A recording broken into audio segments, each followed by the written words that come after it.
And hello, everyone. Hello. Friday, October 24th, 2025, 10:03 p.m. on 92.5 WLSD The Vault, 12:20 a.m. WLSDradio.com.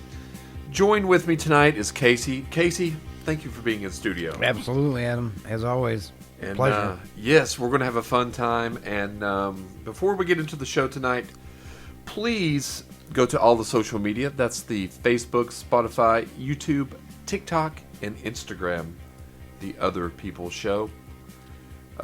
So, Casey, how's your week been? It's not been bad. It's been pretty low-key. Okay. Getting a little bit done around the house and a few, just different things that I've been working on. But it's actually been very calm. Good. Which is nice. It's kind of nice after the after turbulent times in anyone's life, when you can have a kind of a little just to sit back and lick your wounds once in a while, man. Yeah. Not isolate, not that kind of deal, but just if I want to lay up for a few days or here and there, and you're gonna tell me that I'm allowed to do that, okay? Well, Absolutely. you also you made a. I'm wondering if your radio name should have been if your nickname should have been the Bread Maker. Bread maker? Because you made bread again, some homemade bread, and delicious once again. Well, I don't know. Like I said, I got bored. The government, when they sometimes they say they pay you to sit around. Well, I do have to do that a lot because of the injury I sustained to my leg. Right. But I mean, at the end of the day, learning how to bake bread and just have fun with that is something. Yeah. Now, how long does it take you to like from beginning until to putting dough in the to coming out of the oven? Probably 2 hours, 2.5 hours. Okay. Yeah. Okay. And how like when did you start? When was the earliest time you started doing that? About 2 years ago. Oh, so pretty recently. Yeah, Then. and just like that, and I learned how to can and make homemade apple butter, and Okay. did that whole thing, and was able to learn how to can. I got a canner, and Now, was it during the COVID times that led you to take? it was about that time. Yeah, Okay. it was about early 2020, maybe. Okay. Now, can you believe that COVID has been 5 years. now. Yes. Isn't that crazy? Yes. We were 5 getting years. ready. I was up in D.C. at the time, and we were getting ready again to start back the Other People's Show on another station in Kentucky. And we had done, this was after Off the Air a couple of years. And, we did 2 episodes back on air, and then COVID hit. And it shut the show It hit down. hard too. Yeah. It hit hard fast. Yeah, and it shut the show down as well. And then that's when Jake he did the old show with me, the Midnight Mutants radio show.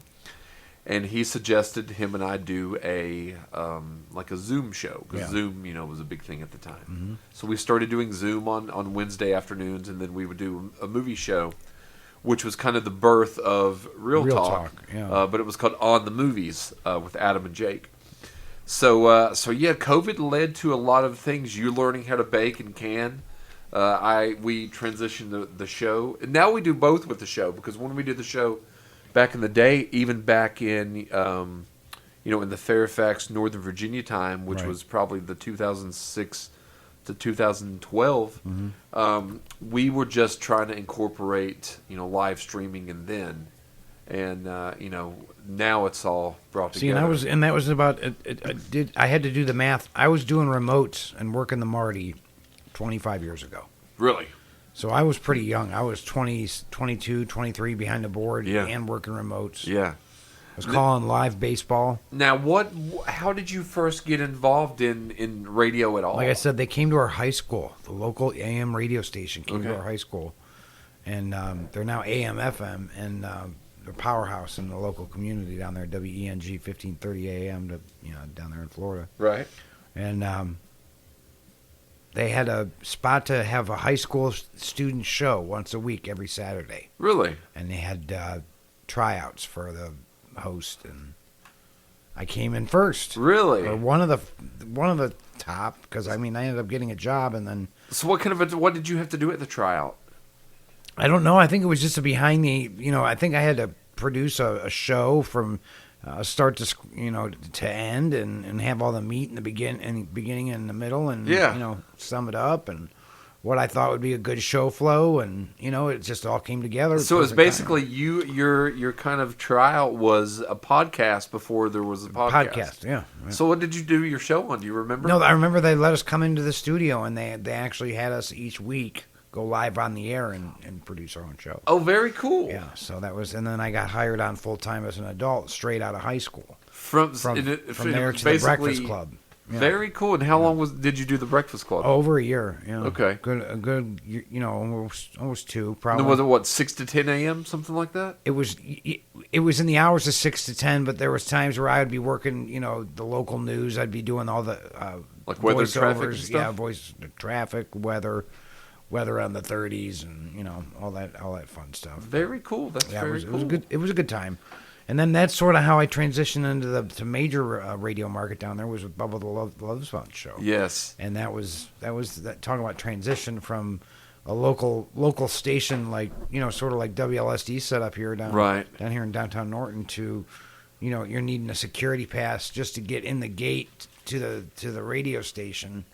Now, how did you make that? How did you get involved with the Bubba the Love Sponge? He had tryouts too for something. I forget what it was for, but it was for an internship, and I applied for it and got it. And really, yeah, it was. What was it? Was he on WWBA in Tampa then? No, WFLA. I think it was WBTLS.com. Okay. It was 99.3. He was on a few. He went from 93.3 to 99.3 to 102.5. Because he was syndicated all. Yeah. So was he across the country or just some like the No, he was across country. Okay. He was absolutely syndicated countrywide. I thought so. Yeah. We had Hulk Hogan coming in on a regular basis. Now Hulk Hogan and him were friends, best friends. They're like brothers. No, did they end on good terms? I don't know if they did or not. I think they did have some kind of... Like, was it over a Hulk Hogan's tape that came out? Of him sleeping with Bubba's wife. Yes. Something like that. Yeah. It was sort of arranged through Bubba, so, I mean, it made them both look bad. And it ruined their friendship that they had, but I don't know if they ever had a chance to... patch things up? Yeah, I don't know. It makes you think, though. I mean, I was thinking the other day about how we tend to hold grudges. Yeah. And it just eats away at us. Do you have any grudges that you hold? I did. Oh, I could hold a grudge better than anybody. You go, come on. Now, how have you been able to relieve that? Yeah. I've forgiven those people. Yeah, I've had to forgive them. Now, is it something that it's taking a long time? Yeah, taking a long time. But I've forgiven, and when I say forgiven, I forgive unconditionally, just like it's been asked of me. So, you know what I mean? I because really, and I found this out the hard way, is that holding the grudges hurts yourself way more than it hurts the other person. Remember the old adage, holding a grudge or resentment is like me having poison to take for you, but I'm going to take the poison and expect something to happen to you. Yeah. You know what I mean? Yeah. I've dealt, and I know everyone's dealt with it, but I've dealt with it, some this past year, and excuse me, I'm going to really put together, actually a lot of the things that we talk about on the show, put those things into action, right? Because before you can even take the first step, if you're not going to make yourself believe and make yourself go forward, you're never going to. And when I said I could hold a grudge, I meant like a justified grudge. Yeah. Not some drama Mickey Mouse Clubhouse. Yeah, crap. like petty grudge. I'm talking, no, this involves my, like a major children life. or something like that. But I've had to let go and let God, and you know what I mean? Yeah. But for the grace of God go I. I mean, I know I've done plenty of wrong too, and I'm sure that there's people out there that hold grudges against me. Well, because we're an enemy and we're a villain in someone's story. Always going to be. Yeah, and we're always, and I would feel bad about myself if I wasn't. I'd be like, what kind of life have you led that you can't even be a bad villain in somebody's story? Yeah, I know I'm a villain in a couple of people's story, or the anti-hero. Right. Neither It's a good nor Taylor bad. Swift song. Yeah. So, but yeah. No, I'm not a Swiftie. I know what you're gonna ask. You know, I was. So Taylor Swift, I had like a 2018 playlist that popped up. And Taylor Swift happened to be just one of the songs that were on there.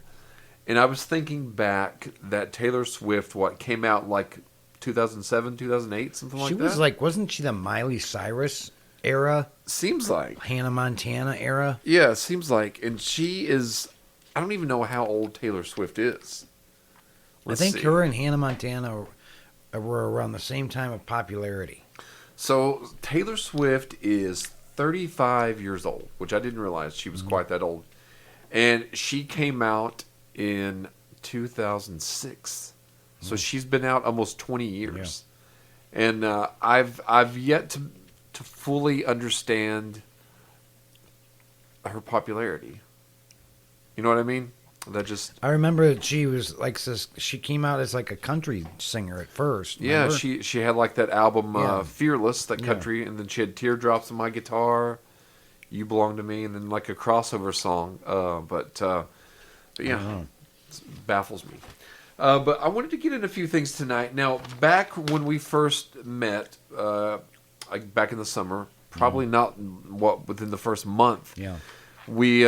You, myself, and Lana, we were out like laying. The way her apartment is, right adjacent to it is like kind of like the roof of another Lyric Theater, the Lyric Theater, and you can kind of lay on there and look up at the sky and look up at the stars, which is what we were doing.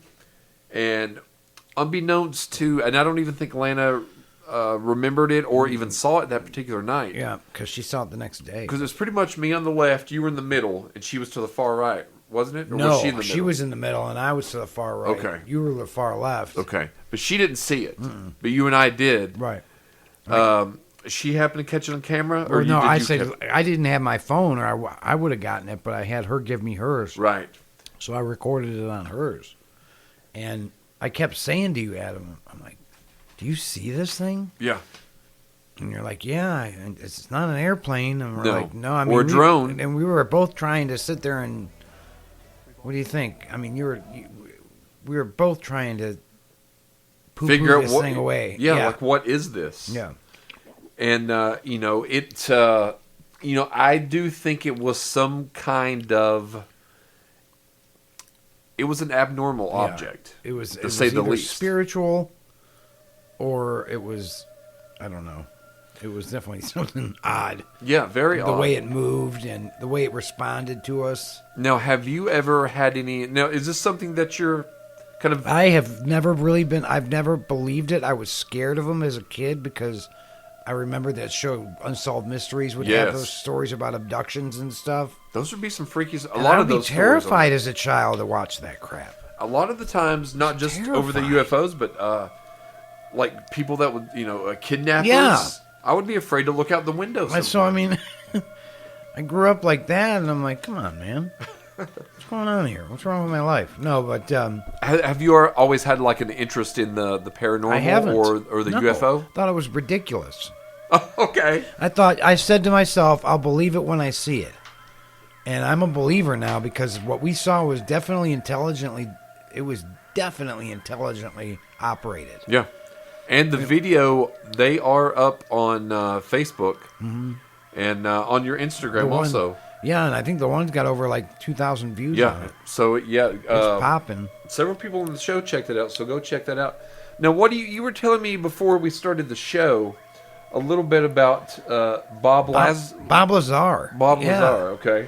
Yeah, I watched a few YouTube things with this guy, and he's your typical nerdy physicist, but says that he was hired by one of the defense agencies to work out at Area 51's S4 complex, and his job was to reverse engineer recovered alien craft to try and get their technology. Now, to get what he looks like, he kind of has a less ghoulish Stephen King look. Yes, he looks like a less intimidating and scary Stephen King. He looks like your typical nerdy. Yeah. He would have been, he's got those sort of like nerdy 1980s, early 80s glasses on. Yeah. He's a 66-year-old man. He is on Instagram also. But would you classify him as like a American conspiracy theorist? No, because he was the one that was actually hired to work and had worked on recovered alien spacecraft, according to our U.S. government that employed him. So it says... I was saying that he was the one that sort of changed my mind on the fact that there is stuff out there that we don't know about. So I was looking... So he appeared under the pseudonym Dennis, with his face hidden, right, to discuss the purported employment at S-4. Mm-hmm. And then that's... After a while, his name got blown out of, what do they call that? Keeping it confidential. He was outed or something. Right. And so then he just went with it, and he's been giving lectures and things about the technology he worked on back then. It was fascinating. It is. Now I now looking at some of the things that he had claimed, and some of the things, which the article just says Lazar's claims were later. Now this says disproven, but they were proven. They were actually proven, is what it should say, because they were proven right. That's why it's such a fascinating story. That the claims he made when the story first broke in 1987. Now they tried to keep him quiet, didn't they? When it broke in 1987, and that's why there's so many conflicting reports, because they did this pushback in the 87. Yep, they did it in 87. Now think about this, though. People are like, well, we've contacted the college or institution that he went to, and they said there's no record of him being ever enrolled in there. Right. You don't think that the government has control over that kind of...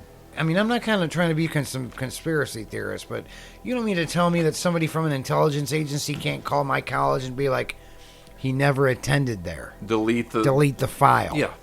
It would be very difficult to do. Not for a high-ranking... I'm going to have to look. There's a lot if you think about those things, then yeah, it's definitely possibly beyond the possibility of realm possibility that he worked on recovered alien craft, because you've got the French government, you've got the Canadian government, and the Israeli government all saying that there's alien technology. Right. They're all admitting it. We've had congressional hearings where men have raised their right hands. These are officers of the U.S. Navy and Army and Air Force, and all under oath have said we have recovered alien technology. And if you think about it also, whenever has it been where there's smoke, there's fire. If there's a little smoke, there's a little fire somewhere. Yeah, and I think that's what it is. And I think now I think a lot, like, didn't we have back, wasn't there something going on like last year where there were like unidentified drones? Yeah, the drones over New Jersey or something like that. Yeah. And then same thing. But now they're calling them drones. Now they're calling them UAPs or whatever, because they realize that they're coming back, and they're coming back on a lot more frequency. Right. They're frequently being seen on mass sightings more and more, and they're having to explain them away now as drones. Well, if that's the case, then we've got some serious security breaches, because we've got drones all over our nuclear arsenal. Yeah, going pretty much having the airspace to themselves, doing what they want to do. Right. Now there was a couple of UFO movies that I had looked up. Well, not necessarily just UFO, but I guess these are the best UFO movies of all time. Now, were you ever into the UFO movies or things like this? No, I want to see. I keep meaning to watch that, but when we said Contact of the Third Kind, or right, what was that? That was Close Encounters. Close Encounters of the Third Kind. Yeah. Now, there's been a couple throughout the years. Contact was one that was close to realistic. Right. Arrival, which I think we did that one. Yeah, we did that movie. Yeah. Was that your first show? Yeah, that was one of my first shows. I thought so. With the guys. Now, some others, we won't go through the entire list, but some are They Live. Have you ever watched They Live? Mm-mm. John Carpenter's They Live. What's that one with the kid that puts glasses of water all over the house? Is it with Mel Gibson? Oh, Signs. Signs. Yeah. That's a good one. I don't talk to my brother, but I remember that being one of his favorite movies. One of his favorite movies. Yeah. Mm-hmm. Now, I don't watch a lot of UFO movies, but there was a fun one called Mars Attacks. Oh, Mars Attacks, yeah. Jack Nicholson was in that one, Yep. right? Didn't he? He was the president. Yeah, he was president. Now I'm looking at the list and seeing if Close Encounters is. I know it's not free because my cheap butt would have found it by now to watch. I'll tell you that. Now right it's now. ranked number 4 on this list. Spielberg, Close Encounters of the Third Kind. Do you want to know something that's crazy? Is that in 19 whatever year that came out, 77. they screened that in the Oval Office. Really? And after the movie, the president stood up and looked at everybody and said, "You don't understand how realistic this movie is," and Wow. walked out of the room. Wow. And that was about Close Encounters of the Third Kind. I've not watched that in a long, long time. But I mean, that's what Reagan said. That's crazy. I didn't know that. That he told everyone that was in there that watched that movie with him and his family and friends and stuff that were in there watching that movie, and that when they screened it in the White House movie theater, you don't know how close to reality this movie really is, and turned around and walked out, shaken. I wonder what his staff members thought. Like, what would you think if you were standing there and you hear the President of the United States? He knows something. Yes. Yeah. Yeah. He's been briefed alone by somebody in intelligence about this subject from a very high level, Yeah, definitely. one-on-one, and told probably, yeah. Now, let us segue from UFO talk a little bit Yeah. to some of the best inventions of the past. Well, let's go 25 years. 25 years. Well, I'm going to have to say the iPhone because I'm an iPhone user. Yeah. Now, I would say, I think once and I was listening and watching a video about this the other day. There used to be and this is a side note, there used to be kind of pop culture. Everyone knew a little bit about it. Yeah. You know, for example, even if most people had never seen the Titanic movie, they had seen Rose or Jack Yeah. on the Clinging to Titanic. the plank in Yeah. the water or something like that. Or, you would, there would be like cultural things that everybody would know. But Right. now, and I was tracing this back. Before, if you had 5 million fans of anything, regardless, actor, musician, if randomly, I would be pretty much, you'd be like, they're a really famous person. Right. But now we have small subcultures of people where there's YouTubers and streamers out there and influencers that have millions upon millions of people following. But if they sat down in this room, we wouldn't know who they are.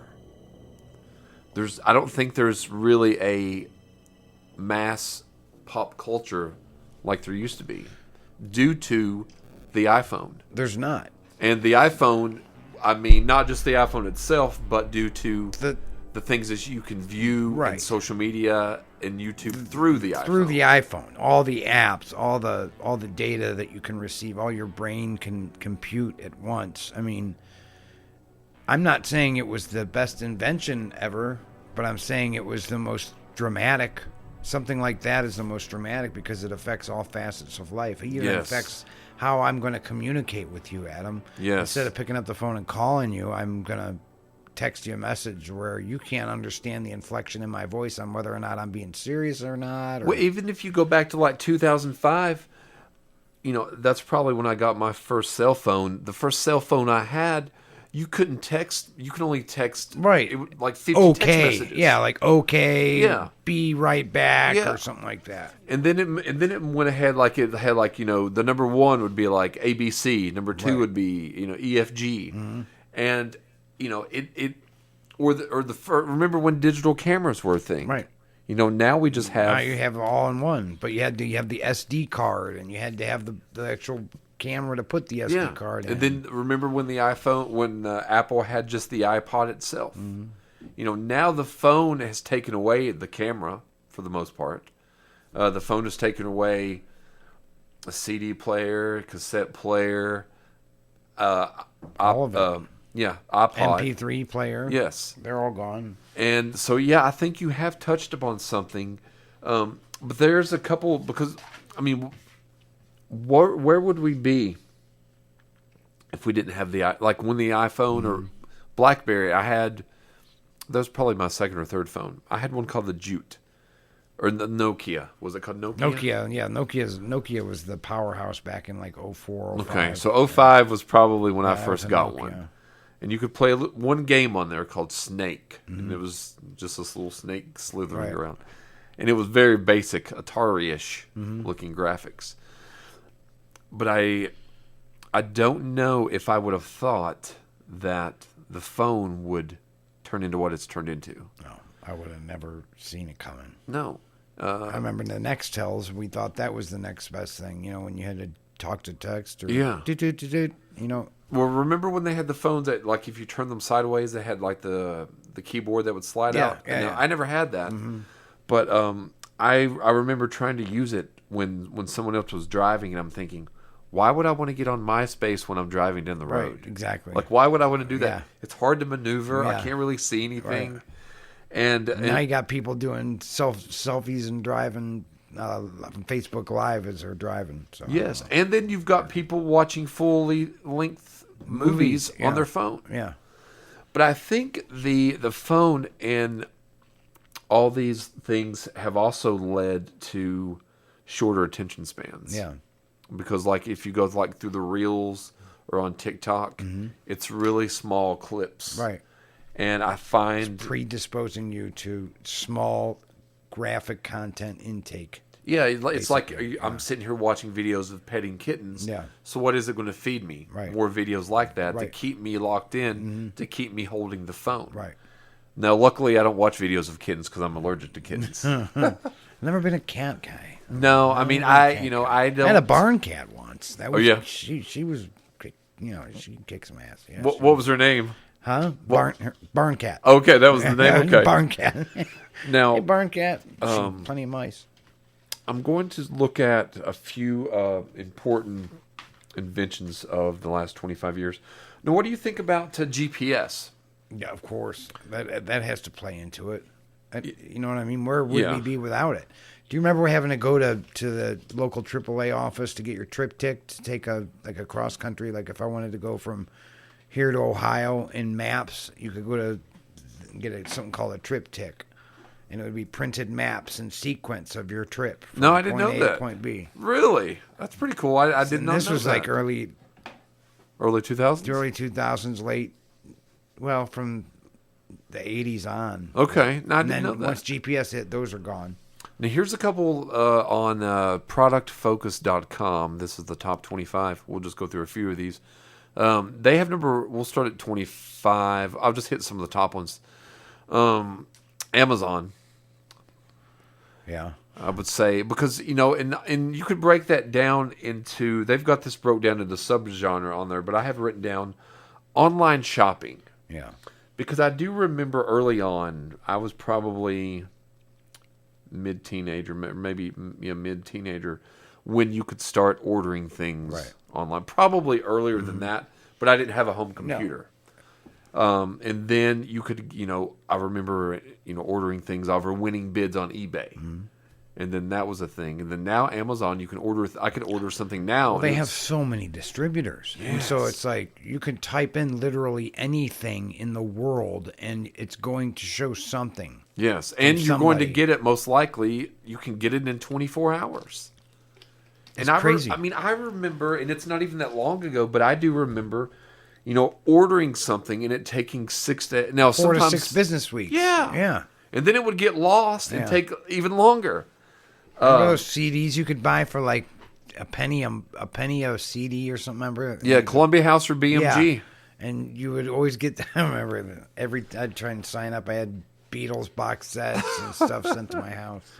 That, a lot of the CDs that I have in my closet, like I have them in boxes, and if you go on the back of the case, Yeah. it'll just have like a little thing at the bottom, and it'll say it's a BMG Yeah. replicated. Right. BMG, what a time to live. Yeah. Wow. Smartphones is on the list. You've got flat screen TVs. Now, I was walking through Walmart yesterday, The graphics on some of that things, And the TV, I guess it was like maybe a 50-inch screen, which is pretty decent sized screen. It was $178. That's what I'm saying. Like nothing. Was I in Walmart? Was it with you when I said, do you remember when these things used to be thousands of dollars? I don't think it was with me, but It was with somebody recently, and we were walking through Walmart, and we passed like a 75-inch TV, for like, and it was like $398. I'm like, do you remember when that would be like $5,000? yes, or when people had like the big screens, but it was like the thick. Right. It was the like one thick person TV. couldn't pick it up. No. Especially if it's a floor model. Right, yeah. You'd have to have like 4 people to pick that thing up. They're the big old projections. Yeah. Yeah, you couldn't have those. I think YouTube, that's been a pretty big... Yeah. YouTube's been huge. Because I remember, no joke, I was sitting in WAVA. I started working there in 2005. They had a BOC, Broadcast Operations Center, opened up January 2006. And over there, I worked overnight, because there were 2 positions open. I initially did Saturdays, transition to 10 a.m. to 2 p.m., which I hated. You would think, oh, that's a great shift. Not in D.C., it's not. No. Because when I'm going into D.C., there's traffic. Right, when you're leaving D.C. There's traffic. Traffic. So I was in I know traffic. that D.C. traffic ain't no joke. No. I transitioned to mornings, 5 a.m. to noon, which I didn't mind that one. And then they had 6 p.m. to midnight open, or the midnight to 6 a.m. shift, which is what I took. And, that was a time when, I forgot with YouTube, was that I remember sitting there at night, and I heard I was listening to XM, they were talking about, YouTube, and I was like, YouTube, I need to remember that. Yeah. And I have a notebook, and I always write dates in my notebooks, and it's YouTube.com. So I wrote it down because I was afraid I would forget what it was. Yeah. And would anybody ever forget YouTube? No. Like, would you ever? Now you can't open a phone. You feel naked when you first order a phone and you open it up and you actually have to download the app. Like, what do you watch? You use YouTube every day? At some point in time, yes. Me too. Yeah. What would be your number one app that you go to? Mine would be my Sling TV because it's live TV. Okay. But next to that, probably, I don't know. Gaia's right up there too, though. Gaia or YouTube. Okay. Now I use the IMDb app a lot, Internet Movie Database, and YouTube, and probably Spotify. That's probably my top 3 apps that. Well, I use Facebook quite a bit too. Oh yeah, we were forgetting Facebook. That's almost almost a given. Yeah, it's just. But what about streaming? That's because That's pretty much what I use is Sling and YouTube. And that's a good invention in itself, because if you remember when Netflix first started, you could actually order the DVDs through the mail. Yeah. And then Netflix, basically streaming, put out all the video stores. Right. And I do miss that, and you probably do too. I do miss going into that Blockbuster on a Friday night. Yeah. You're getting 3 or 4 movies with your buddies to watch over the weekend, and Yep. you're getting a bunch of candy and they had all kinds of things there. And I also the smells of that place when you walked into it. Yeah, and I love the fact that they after the new movies came out, they would sell them relatively cheap. Yeah. You could get like 5 for $20 or Right. something like that. And streaming. Now, do you think that it's? I don't think content, and I hate to use just content. I don't think movies are as appreciated as they once were. I don't think things are quite as appreciated because you can get it at the click of a button now. Before from 17 different platforms. Yeah. Well, before, if we wanted to rent Beverly Hills Cop, right. We would have to go, unless we had it recorded from HBO or something, you would have to go out and seek it out. Even up to 2005, 2006? I mean, if you really wanted to go, I guess On Demand started about that time, didn't it? Like On Demand shows and TV and things like that. But it seems like now, well, I'm going to watch a few, I'll see if I like this movie. You watch 5-10 minutes. I don't like it. I'll go to something else. I don't like it. I'll go to something else. Before, if we rented a movie, unless it was terrible, we'd sit and watch all of it. Yeah. You know, like when you were like renting movies, watching with your friends, for the most part, wouldn't you finish the movie if you're watching it at night? Very few times I remember cutting it off. Mm-hmm. But nowadays, we would cut it off due to streaming. Right. Let's watch something else. Yeah, it's just the instant gratification generation. Yeah. And I think it devalues the product a little bit. It does. And it makes the product not as great because everyone knows it's mass consumed, or they'll skip over it after 2 or 3 minutes. Exactly. So, but let's see what we got. Tablets, which they can. We're using right now. We're using your camera right now. Yep. Bluetooth, Facebook. What about ancestry DNA kits? That's a relatively new thing within the last 25 years, isn't it? It is, and if you think about how many lives this has changed, I mean, just for people that lost touch with a relative or a sibling at birth or something like that. Yeah. I mean, how many lives is it that one really changed? And also, if you go back and you look at a lot of the big serial killers from early on, 60s, 70s, the 80s, even the 90s, some of them got caught later in the decade, like in the 2000s, due to DNA that they had collected years ago. Yeah. And they just now were able to process it properly due to, the advances in technology. Right. Now, what do you think about AI? Now, there's an actress. Now, this isn't on the list, and I'm trying to remember what her name is. Now, she's not a real actress. She is a AI actress. Okay. And see, I'm not well versed in the whole AI debate, and I know what artificial intelligence is. I know what. I don't understand it. You know what I mean? I don't get how it's so. It seemed like to me that it's something that we've heard about our entire lives. Right.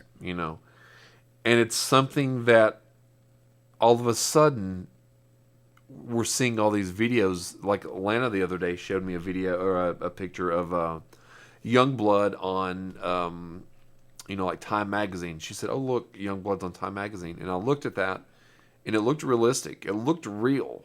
And then I was thinking, well, with everything going on in the world right now, unless it's in Europe, he wouldn't really be on Time Magazine. Right, and right. it come to find out it was AI. Right.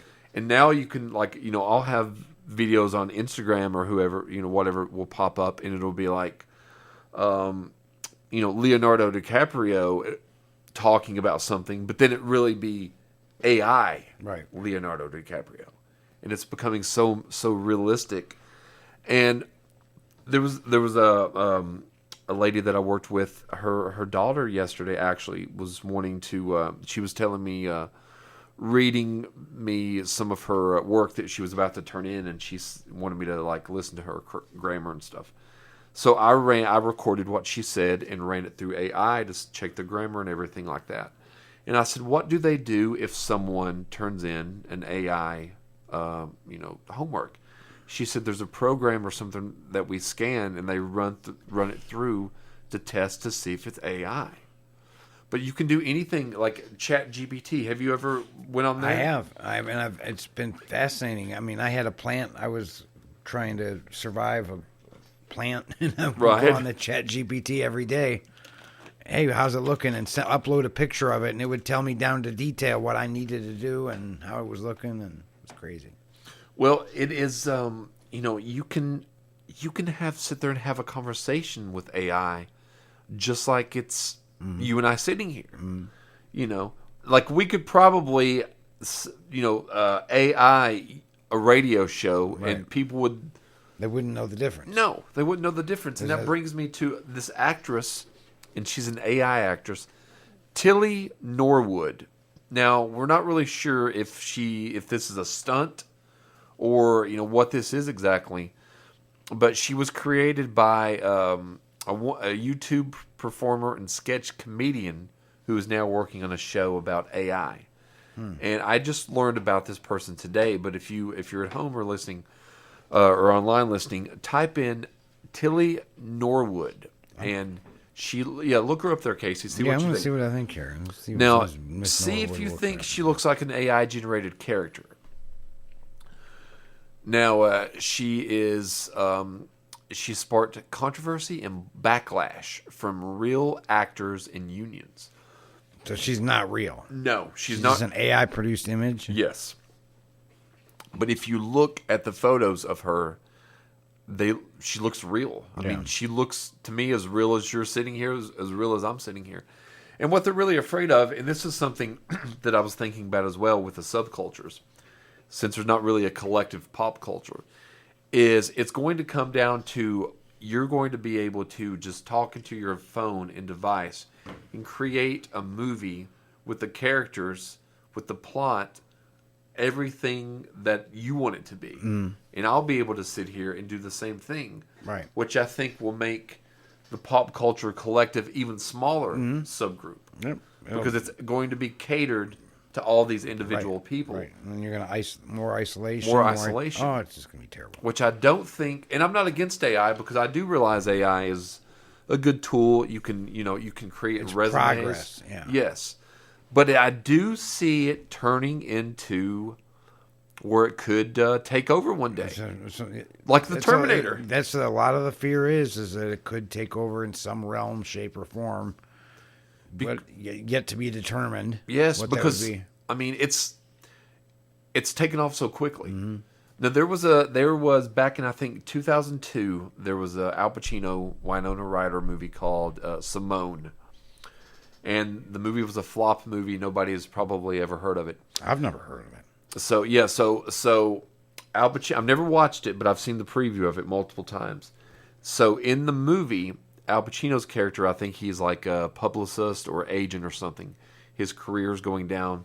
So they create a computer-generated actress, and the public thinks is real. Really? And that was in 2002. And now 23 years later, this Tilly Norwood. Now, did you look her up? I did. I just did. And she looked pretty real, didn't she? And that's the thing with the images. I mean, there's like hundreds and hundreds of images, and they're all different backgrounds, different. Like her hairstyle's different. Yeah, all this same stuff. facial features, same everything. So it's AI, and so she's not really a person, but that's a folklore is what you'd say, I guess. Yeah. And I've got this video. It's playing off screen here, but it's showing her, like you said, with different backgrounds. But these backgrounds look like movie scenes. Right. So this goes into the whole, like this one looks like she's I don't know, has like some kind of medieval armor on and such. Yeah, that's what I just saw. Okay. Like it's almost like Hunger Game type look. Yeah. And this one has like a monster or something, like a big. But then there's just cameos of her. You know what I mean? Yeah. So, yeah, it's weird for sure. Very weird. So yeah, check out Tilly Norwood. Yeah. And we'll have to keep see what the progress is on that. See how her career develops. Yeah. Now, let's get into a little fun thing here. Now, is there any particular movie? Now, you were saying that the Blues Brothers is one of your it's got to be favorite movies. It's got the top 3 at least. But now, what would be your top 3 if you had to choose? Man, there's so many different ones. I mean. No, is like comedy something that you generally go toward, or no? Yes, but no, because then there's historical movies that I really like too. JFK would have to be up there. Right. JFK, yeah, good old Blues Brothers, man. I mean, there's so many good musicians in that movie. Yeah. Now we're going to cover the Blues Brothers next month. Yeah, I think we should. We're definitely going to get into it. Now, when you're watching a movie, Caddyshack. There's Hoosiers, Caddyshack. That's a good one. Yeah, I mean, they're all. Now, when you're watching or talking about some of these movies we're discussing, is it the movie themselves, or is it the movie tied to that time of my life? Yes. It's that. It's the latter of what you just said. So, Back to the Future. Okay, 1985 was one of the best years you could have probably been alive as a child. 40 years ago. Yeah. 40 years ago. Nintendo coming out that year. I mean, life was good. You had Duck Hunt, Now, what would be one of your favorite Nintendo games? Zelda. Zelda was a good one. It was Zelda probably for a while. Yeah. I don't know. I mean, I had, and Nintendo. I don't know if the gaming is like this as much now because I don't really play as much now. But Cindy would know. Is that Nintendo, even Atari, but Nintendo had some of the most obscure and weird titles Yep. of any games. I mean, they had Bart versus the Space Mutants. Yeah. Have you ever played that No, one? I didn't play that one, but I mean, They had a Goonies 2 game Yeah. that was very similar to the Friday the 13th game. you remember Top Gun? I remember. I could never land that plane on the aircraft carrier. I know. Did you ever play Days of Thunder? Yes, the racing game. Yes. Oh my gosh, that was Trying so to annoying. change the tires in the pit? No, I gave up. So difficult. Yeah, there's a. You remember Excite Bike? All these games that I can remember. Yes. From the original Nintendo, though. I remember that birthday in particular. That was a great year. I got Excite Bike, and I got like not a dirt bike, but like a new BMX, or no, it was a dyno. Okay. Pegasus. Now do I never rarely ever see kids or teens ride bikes anymore. No, you don't see it. Which is weird because that's all the only way we got around, man. Yeah. Yeah. Seems like mommy and daddy drive everybody everywhere. I mean, we took bikes and we Yeah. were gone. I mean, really all day long, Yeah. man. And it. I don't know. I had a black bike. It wasn't just black, but there wasn't another replicated bike like this one, and none in the line of this particular bike, because they put the bike because it was custom made, but the whole line was so it was nothing but black. Right. They sent the body of it through, and just random paint speckles sprayed down. So it was like almost tie-dyed, but not as... It just had tiny little specks of color on this black frame. Yeah. So every time the bike came out, it wasn't replicated because the speckles didn't hit Right. the same way. Right. And then it had white tires. Right. And it was the coolest bike. Everyone in the neighborhood really liked it. They saw you. They saw that bike and they immediately thought, "There he is." Yes, and There he like is. some people were really rough on their bike. They were just like kind of, they wouldn't use the kickstand or Right. just kind of, Yeah. as they're jumping off their bike, just No, let it you keep respected going. your stuff. Yes. Man. Yeah, that's just your ride, man. Now, behind where I live, there's like this old, it's not really a barn, but I'll just use the term barn. In that barn is that bike. Really. And the bike, other than probably dusty, Yeah. and dirty from being in there, it's the same exact. And I'm sure the tires are flat now. Yeah, they probably have seen better days. Yeah, but they're probably dry rotted at this Yeah. point. But we used to get out because I lived in when I had that bike. We lived in Washington State, Oak Harbor, Washington. We lived in Navy housing because my stepdad was in the Navy, and really I don't remember being home all that much. Not really. So all you had was your bike, man. We were at the bike. We were playing basketball, baseball. We were at the park. And I don't really see that kind of stuff Smoking my anymore. first cigarette when I was sneaking out when I was 13 to smoke. Was that when you first smoked? Yeah, it was. Now, I first smoked my first cigarette. Threw up 20 seconds after I inhaled too, and then went back for another cigarette an hour later. Really? So this is the funny story. So I, how long later? 20 minutes later? Probably. Okay. I mean, yeah, it was about the time. I mean, I was immediate though after my first inhale. It was projectile. Well, my stepdad used to dip skull, and I, as a kid, didn't really know what it was. And I remember his name was Blake, but I called him Daddy Blake because I was like 5 or 6. You know it better. And I was like, Daddy Blake, can I have some of that? And so he gave me some of it one time, and I remember being sick from it. I was probably 6, 7, 8 maybe, probably 8. I didn't try it again until 22. Same exact reaction. Same exact one. Yeah, I threw up. I was at the movie theater in Coburn, and one of the guys, Kaiser, he did the radio show with us. He had some, if I recall, it was in like a bag. Yeah. Oh, so his was chew. Yes, Yeah. but he put it down in his jaw as well. Yeah. And I mean, I remember when I was taking it from the bag because he was like, "Just get a little," and I just got. And as I was putting it in there, I mean, it wasn't in my mouth 10 seconds before I just, threw up. Mm-hmm. And I had some kind of. I remember I'll never forget. I was like 12 or 13, and we went down to the creek down in Westlake, Ohio. We're all on our bikes, and somebody pulled out a pack of Camels they stole from their old man. And so we looked around the circle and said, "Who's going first?" So I grabbed it. Really? I lit it, took one or two good inhales for the first time, and threw up right there. Not even 20 seconds later. 20 minutes later passed, I'm lighting up another one, though. Going back in for it hardcore. Now, were the other kids, their reaction the same kind of way?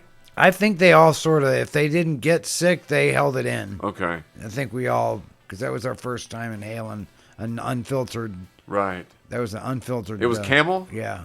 Unfiltered Camel. Man. See, now, I never tried a cigarette, honestly, probably until, if I had to be honest, I would say, I know when it was. We had, and I'll talk about this a little bit in 2026, but we had shot a movie about 20 years ago. Mm-hmm. And in that movie, my character smoked. Okay. So I smoked in the movie. But if you watch the movie, you realize that I'd never smoked before. Right. Because I you just don't know what you're doing. No, I did it way too fast. Yeah. I would burn through the cigarette like. Yeah. And not inhaling it. Yes, like the right I'm not way. inhaling at all. It's all for show, folks. It's all for show. And that was technically the first time that I had drank because my character was an alcoholic as well. And I had bought a. I didn't buy it, but a pint of Jack Daniels was purchased. Right. And my character throughout, we were grave robbers, so we would, my character Take would a nip. Yeah, and now looking back, I don't know why I ever did it, but I didn't think of anything about it. So I would barely sip on it throughout the production. But we stored it under the seat of my car, so I would always have it with me. Right. Never thinking it's an open bottle of alcohol in the car. Not even thinking. Because I didn't drink, like in real life, I didn't drink. Right. And so I just never thought of it. But now I'd be like, I would never do that. Yeah, now we know better. Yes. Now we know if we get. That's a Live and headache learn. waiting to happen. Yeah. Headache waiting to happen. When was the first time that you drank then? To excess, I would say around the same age, maybe about 15 to when I blackout drank. Okay. Yeah.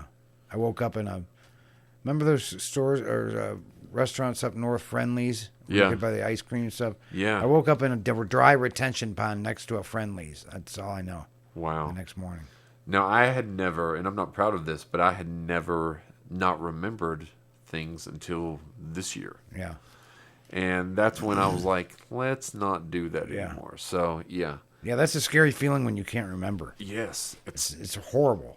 And, it happens in active addiction and alcoholism all the time. Like you can't remember, especially when, things have occurred that you have zero recollection of. Right. Yeah, it's very scary. Very, very scary. Where you wake up and you just was like, what did I just say last night to this person? Yes. Or you go back on, you go back and you read through your text messages. Yeah, and you cringe. You're like, ooh. Yes. Man. Or you go back and you see all these things you wrote on Facebook and you're like, ooh, I got to delete all this. Yep. Like, it happens. Anytime, and this is no joke, and those that follow me on Facebook, anytime that I've had any kind of manic episode and I've went live and I've been a little bit, unraveled or unhinged a little bit on there crying, I've done it. Those views, I get more views on They want to that. see Manic Adam. Yes. That's what they want. They want to see craziness. Yes. And this is, who wouldn't want to see us screwing things up? And, True. You know what I mean? And, except us. yeah. And it's painful to go back and watch. Now, when you do you ever go back and listen to yourself on the show? Or the old shows that you used to do? No, I wish I still had. I think my mom and dad still actually. This is in the ages of when you would tape your show. Yeah. You remember you'd use tape, just a regular tape deck, and you'd record your shows. So I had recorded my shows, Swap Shop, The Breakfast Club, Bubble Love Fun Show, but I don't know where they're all at. I think they're probably in storage down there in Mom and Dad's house down there in Florida somewhere. Now, it's funny that you mentioned the cassette tape because when we first started the radio show, there was a little tiny one deck cassette tape, and we would take a little 2-hour tape. You could record 60 minutes on the front, 60 on the back, Right. and we would tune the station into the station we were on, the radio to the station we were on, and record the show off of the radio. Right. So, and I've transferred those over to CD. That's hardcore there. But I do have about 300. Do you really? Yeah. Wow, that's crazy. Yeah, 300 of those cassette tapes, and probably I was trying to deduce how many shows that I've done in my life, and I do have. We used to have the early days of recording over the internet. We were on WEBR in Fairfax. And we used to have some of the listeners record some of the episodes because we could record some in the studio. Right. But sometimes, like, maybe I would forget Right. or, maybe it didn't record, And we would have one or two audience members that would always record and resend us Really? the show. That's awesome. Which would be so cool. Because they're really enjoying their content that they're listening to. Yeah, and, it's cool like that with this show as well because, when people chime in and chat and tell us, kind of how they feel about the show or about what they're, listening to. It's a cool feeling. It is. What is it about radio that you're like, this is in my blood? Well, I think it's just the fact that you can be on the air and have a platform with somebody like you, for example, or somebody that you sit across from, usually a really thriving radio program. You get your Rush Limbaughs, you get your solo acts, but usually it involves two or more people. Yeah, like an ensemble. Yeah, it's like an orchestra. Yeah. And it's not, and the more beautifully it'll play, and the more comedic it will play is who you're intertwining with. So when it comes to that, the opportunity to make a good show is where it comes into my blood. Right. Because it can be done. I've been on multi-million-dollar shows. I've worked on multi-million-dollar shows. I've worked on piddly WENG, AM. You've worked at like several different levels so of radio. It's exciting at each level, and there's so many opportunities to be made at each level.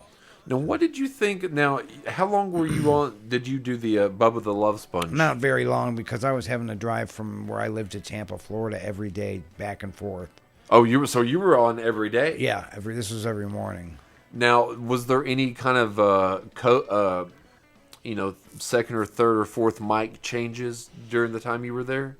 Like new people coming in? No, I mean, with me as an intern, I got on the air once in a while. They would ask my opinion. Okay. I had an on-air name. I'm not going to say it. But now, were you ever there when, if you're on a show for, a long period of time, there's going to be arguments among the cast and crew. Every show that I've ever listened to, there's been, on Howard's show and Bubba the Love Sponge. Right. One of my favorite shows, Ron and Fez, which they're from, the Florida area. Was there any kind of altercations or verbal sparring? Oh, yeah. What were those days like in studio? Those were awkward days where, you'd be in the newsroom and you'd be cutting up articles or looking at new articles for the next day's show or something like that. Yeah. And you would just quietly close your door. Because Bubba was very volatile. Yeah. And, it would make everybody in the entire studio complex feel it's his studio complex. So pretty much when he was like the one raining down he was fire. Manic, yeah, it was... Everybody was like, yeah, ooh, right, yeah. Kind of like got quiet. Because was Bubba and Howard good friends or did they spar? They were good friends and then they split. Okay, I thought so. Bubba doesn't know how to hold on to friends, which makes me think he's got that, personality disorder or something where he's pushing everybody away. But he's a great radio broadcaster. He's got great content. He's funny. And he's successful. He is. And he's been doing it at least 25 years at least. Yep. Yeah. Now, I used to... Bubba was in that group that was considered shock jocks. Yeah. Which is really, honestly, when I first started... It's hard to even be a product... Because when you're working for that kind of show, Adam, you have to be into that mentality. And I had come from local talk radio to a whole different genre. I mean, things. Something that you'd probably blew Right. your mind. No, midgets or little people wrestling, or just stuff on the air that you're like, what is going on? Yes, You know what I yes. mean? Like, I can't imagine being there witnessing it because I would, I had moved to DC. I'd taken a year off college and I'd moved to DC, and then I had listened to Opie and Anthony, and it was basically it was like Howard of the morning, and then I think there was Don and Mike, and then I think it was an hour of Bill O'Reilly, Opie and Anthony, the Sports Junkies, and then Ron and Fez Right. was last, or they did like the late show. Right. And when I'd heard Howard before because his show used to air on like E, and I used to remember sitting in there. I can remember. and I remember characters from his show like Beetlejuice. Yes. And, you know what I mean? Funny things like that. Eric wasn't his name Eric the Midget? I think it was. One of them was something like that. you And know. then Gary what was it? Delabate? Yeah, there was one with the speech. Baba impediment. Booey. Yeah, Baba Booey. They were all there. But I remember sitting there with the remote in my hand, and I would sometimes. It was at my grandmother's house, so at the time E was on channel 30, and then Howard's TV show whatever would come on late at night, Right, right. and it would often have like scantily clad women on Right, there right, and things right, like that, right. and me as a young teen, Prepubescent or pubescent. yeah would see that, but then like if I would see my grandmother or somebody walking down the hall, I'd Change it. change it really quick. Yeah. So I'd heard and seen some of the stuff that went on Howard. But when I heard some of the things that Opie and Anthony were doing, I was like you were just said with Yeah. Bubba, I was like, Yeah. what am I listening to? Right. And it was live. Yes. And it was like, so my early 88.7 days of the Midnight Mutants radio show were filled with local shock jockery. So sometimes when I don't really go back and listen now, but when I used to, sometimes it was very difficult to listen to. Right. And I'd wondered if you had ever experienced, because I used to after every show, I would listen to the show to say, all right, this worked, this did well. Right, right. The volume's not good here, that bit didn't work. Yeah, and you've got to have that kind of approach to it, after your shows. And so when you ask, well, do you want to go back and hear your voice? No, not necessarily. I Right. don't. But it also gives you time to, improve on your own art. Yeah. Because, like I said, I think I have a perfect face for radio. Right. I don't have to be seen. This is before social media outlets record you now, so you can't even use that joke. But you know what I mean? Like, there is an art to it. You want to perfect it. You want to get more comfortable behind the mic as you go along. You've seen the people that you've been working for or attached to in some way, shape, or form in the radio business, behind a Marty, behind the mic. And you learn things, and you see how they talk, and you try to envelop that into your own way of thinking, but you still have to believe in the beautification of individuality. Yeah. You know what I mean? That's what can make a show flow more organically. I think so too. And I've noticed over the years, like, especially working with different casts over the years. Right. And like we have great chemistry. I think we have a good show that we're building upon now. We have a great group, but sometimes in the past when I've had, and it's not even a negative toward anyone or anything, but some chemistries work really well, Right. and some don't. Like some just don't. Yeah. And I think that sometimes it takes a long time to find that group that really fits and gels together, which I think we have that now. Right. So I'm very blessed and happy about that. But when you really love radio, regardless if you're making millions or you're making nothing, when you have a passion for it, you can sense if that chemistry is there. That's it. And when the chemistry is not there, You step back. Yeah. You tend to step. At least I do. Yeah. That's when I walk away from radio. When there's no chemistry, there's no radio. I even remember, back when, I started, the first show I did, I was 21, and we did 23, we did 13 months of it. And before I'd moved away the first time of my adult life. And I remember, we had this one segment we would play it at midnight, Vogg's Advice, and every week he would I would have out some kind of quote advice, and he was one of the most, even to this day, I'll have to play one on the show. They make me laugh. And I wrote them all except 3 of them. Right. But his delivery was what was perfect. Yeah. Because he never had read it before. And I learned later on, never, because I would, hand out the itinerary, but on his, I would have Vogg's advice written at the bottom. But his advice wouldn't be on anyone else's, so they couldn't see it. Right. Because I wanted their laughter. And it was such, that was always at midnight. And I remember getting frustrated if the show wasn't going well. Right. You know what I mean? I remember because it can lead to different disasters down. You know what I mean? It's just. But it's funny also how one segment can turn a show around. Yeah. So I'm looking forward to some of the segments we have coming up. Yeah, we do have some good segments coming up. But yeah, we've touched on a couple of things tonight. Anything else you want to touch on before we? No, I was just thinking the other day though, it's so weird that you had. What movies make you love, laugh, or cry? Be honest. What movies makes you cry?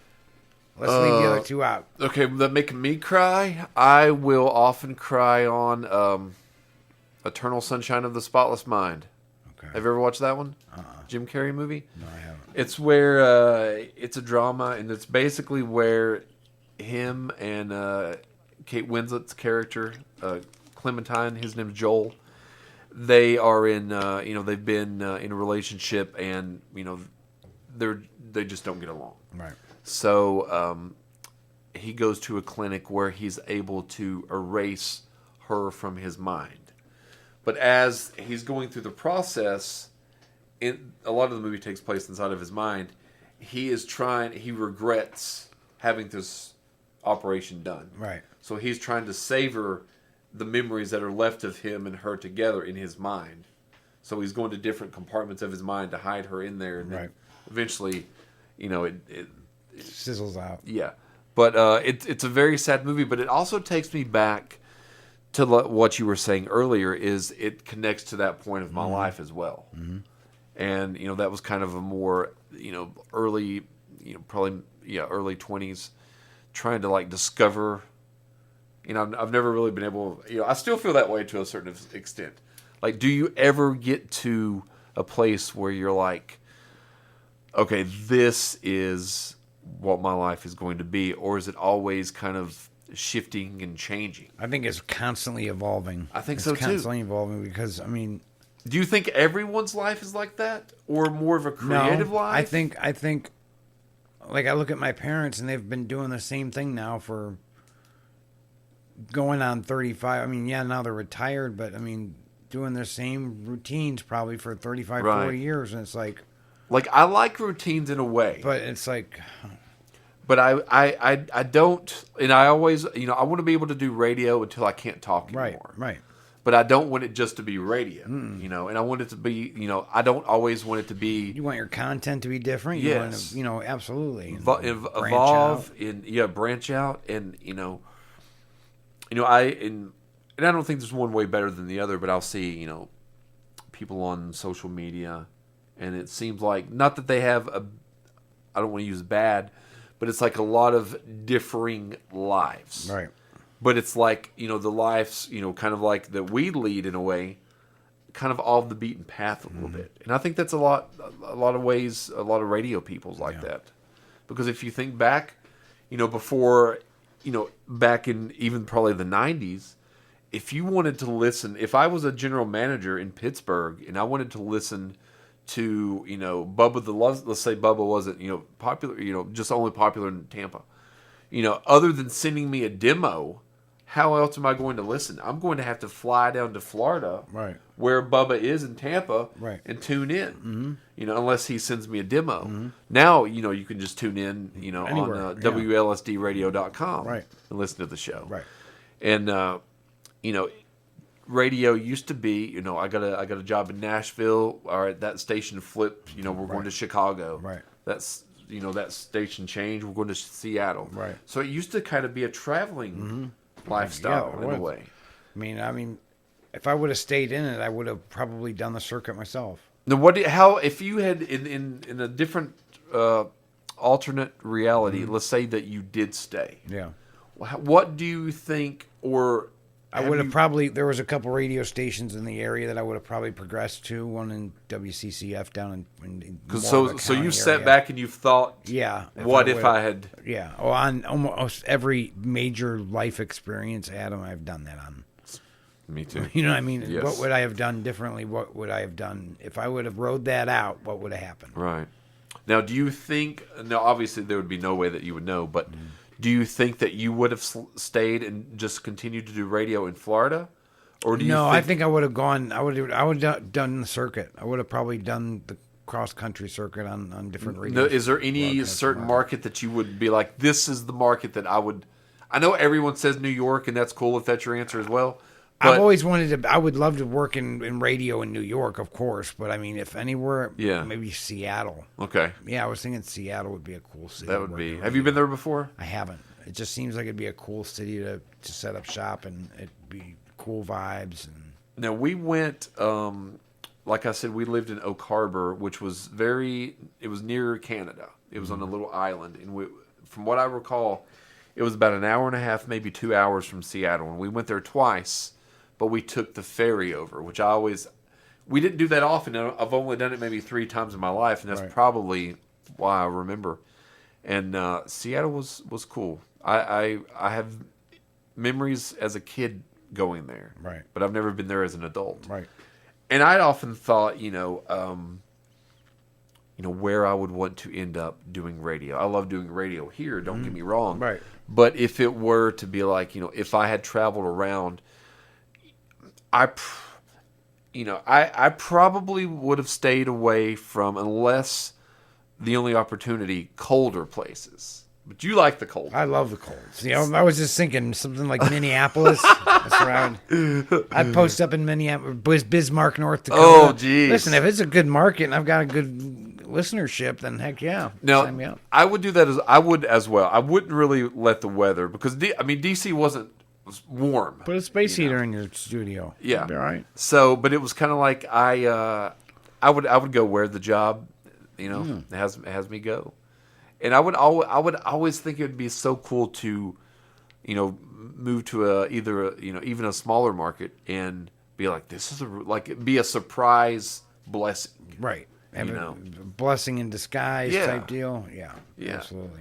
So, it was a good show tonight, yeah, Casey. Absolutely. You want to stick around for the other for the Real Talk? Yeah, I think we will. So, please go to all the social media pages. That's the Facebook, Spotify, YouTube, TikTok, and Instagram, The Other People Show.